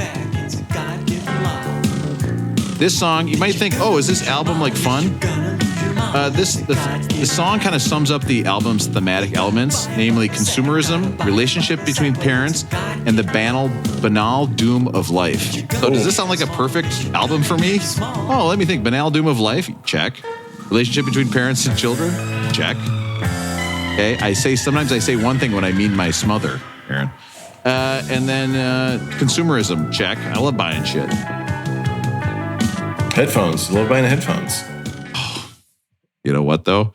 What's up? Hey, serious question. Is there weird guitar tuning in that song? What's the story in the guitar tuning in that song? 1,000%. There's some weird, big time weird shit going on. Listen, we don't have time to talk about guitar tuning, though, Aaron. We have to simply get to the best. Oh, now I can't cut out that part about the guitar tuning. Shit. Our listeners will just have to Google it themselves. Tell you what, Aaron, if I play guitar, I play a flared bass. Now, there's a whole subset of people who know what I'm talking about with the flared bass. Now, I'm scared to look is this rolling well toned? This is great at 252. Okay, now, of course, we've gone up to the top of Mount Everest, and then we're going down the other side, which why don't they do that? You know what I mean? Go down the other side. Who's ever been to the... What? Aren't there a lot of dead bodies up there? Aaron, why are you bumming me out? Okay? I'm paying some Sherpa to drag me up Mount Everest. Don't bum me out on the way up. Fair. And speaking of going up, should this album be going up on a Tuesday? In the rating system, this is, which would have been back in time. You might be listening on Tuesday. It's a lower, no, that's what this Elton John, lower number. Okay, that would be Rolling Boned. If you think it should have been higher on the list, which of course is a lower number, or is this a Rolling Groan? Okay, this should have been way lower on the list. We shouldn't have heard it. Okay, there's a lot of songs here that I've never heard before and I'll never hear again. Maybe it should be lower on the list, which of course is a higher number.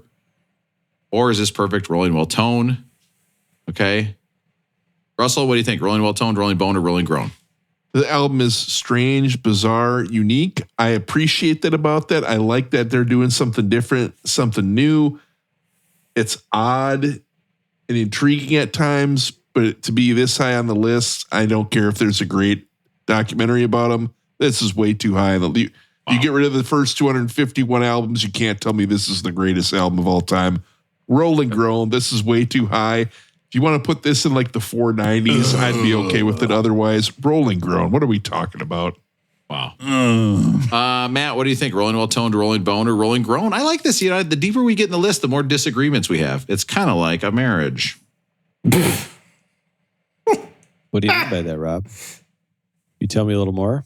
My marriage is falling apart because I'm always on my noise-canceling headphones. My wife said she'd paid a number of teens to take them from me, but I was hunted them down like Terminator 2. I was like Metal Terminator 2, thinking about having to listen to an email from work story. Just Terminator 2 going after him in the car, grabbing on.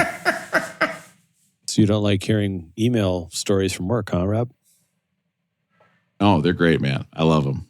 Okay. Did I make my wife cry the other day because I made a joke about somebody telling a long story? Yes. So long stories? You don't like telling long stories? I got a feeling I make my wife cry more than you guys do. That's just a guess. I never make her wife right cry. Now. I never make Rob's wife cry. I can confidently say. All I've the never time. done that. When I remind you didn't get into St. Holy Choir, she breaks down at the injustice, at the thought of it. Makes her sick. My busty wife gets sick over that, Aaron. Tears streaming down her décolletage. Aaron, rolling well toned, rolling bone, or rolling groan? I don't know. Russell makes some really good points. I don't know. I try not to be swayed, but I expected to hate this music because I don't like Whip It. Maybe there's another Devo song that I'm aware of that I also don't like. But I was pleasantly surprised. I like the punk elements. I like the witticism. I kind of enjoy the angular nature of the music. I'm still going to agree with Russell and call it a rolling groan because I think we're going to hear other stuff that I enjoy more. But I'm kind of impressed. I think Devo's pretty cool. Listen, this album gets a rolling. Wait, we didn't go Matt. You would skip Matt. Yeah, he skipped right over. I was asking him all sorts of questions, and he just tuned me out. Rolling well toned, rolling bone. My favorite part is Rob is angry that he's going to call on Matt now. He's annoyed with us that we stopped with his own process. Guys, feedback, I don't mind it. It's great. Okay, Matt, rolling well toned, rolling groan, or rolling bone, or I'm going to give you a fourth option: praying hands. Okay, you can give this a praying hands if you want. I'm going to let you choose right now. I'm going to give it a praying hands or so. Wow. I was with Rosie. I thought I wouldn't like this album. I liked it a lot. I liked it even more, way, way more after watching the documentary. And it's probably true for most bands, right? Like if people are voting for somebody to be on a top 500 list, like that band or that person or that singer or whoever is probably a pretty interesting person who's done a lot of good stuff in their life and has a great story how they came up. I think people would...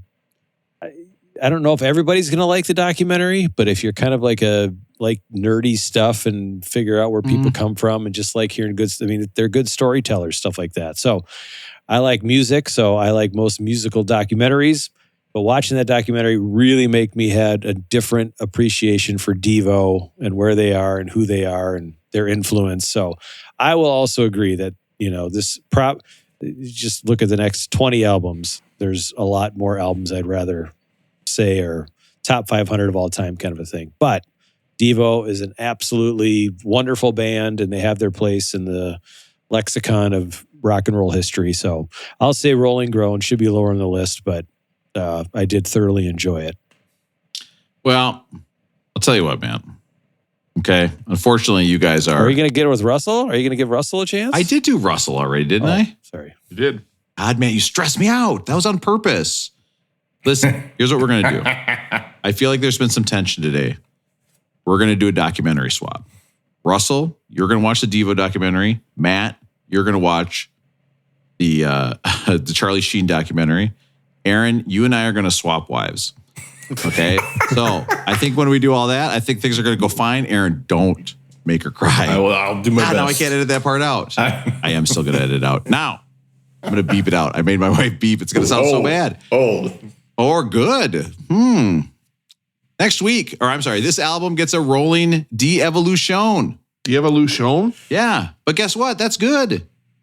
We're sitting in the jungle eating berries, jerking it all day. Sign me up.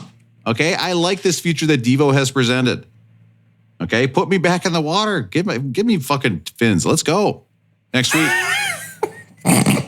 we have Pink Floyd. Again? It's a really good joke, Rob. Name a Pink Floyd song. The Wall? Not on this album. Matt, name a Pink Floyd song. I don't go. I'm trying to figure out which album we're talking about. Mother? Okay, I'll give you a hint. Well, I'll give you a hint. Think they'll try to break my balls. No, not on this album. I'll give you a hint. This title of this album makes me think Pink Floyd was kind of high when they named this album. It's called The Piper at the Gates of Dawn. When you want to hear Speaking of Casino, Dawn. I don't know, guys. I could listen to another Pink Floyd album. Is this the third one? This is the first one, too. So it's like their weird LSD Pink Floyd. This podcast sucks nuts.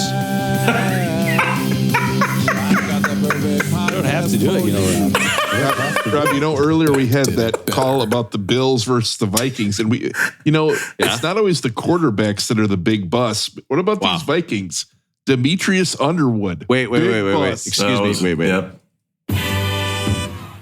Troy Williams' stepson. Big Bus. Wow. And of I would say, course- by the way, I'm just going to go with Demetrius has huge wood, and what was the next one? Well, Troy Williams' stepson is what I would. I would say just Toy Williamson. Toy Williamson is a great porn name. Well, I think the last one, the biggest bus of them all, is going to be Travaris Jackson. Oh, Wow. R.I.P. Oh, come on. I don't think he counts as a bust, right? He had a decent career. He RIP'd, Matt? Yes, he RIP'd. Oh. He did. Matt's ending our comedy podcast the way we started. I didn't know that What either. happened? You guys brought him up? Yeah, I got to Hey. Google it now. I didn't know. Russell, when I think of a football bust, I think of Freddie Adudu. What? Probably yeah. soccer. Whatever but happened the to world that calls guy? it football. That was a big bus. That was fun. Freddie Adudu, big bus 18. Bussy, buzzy, buzzy, bus. Oh my God. That would be one where you just had the DVD, no sleeve.